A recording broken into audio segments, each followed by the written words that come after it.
গ্রাম সমুদ্র সৈকত বিকেলবেলা আসলে একটা এমন একটা মুহূর্ত বিকেলবেলা। এই সময় যদি মন খারাপ থাকে বা যদি কোনো কারণে মনটা মানে কষ্টদায়ক হয়, তাহলে এখানে আসলে মনটা একেবারে জুড়িয়ে যায়।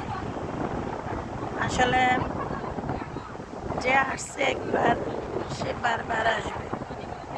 আমার বাসা সমুদ্র সৈকত থেকে একটু দূরে। আমি যখন আমার মনটা খারাপ থাকে, তখন আমি এখানে চলে আসি আমি এখানে ঘন্টা 2 ঘন্টা বসলাম, মনটা আসলে অনেক ভালো লাগে।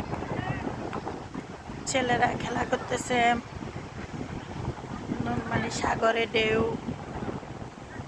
চারিদিকে মানুষ চুপচাপ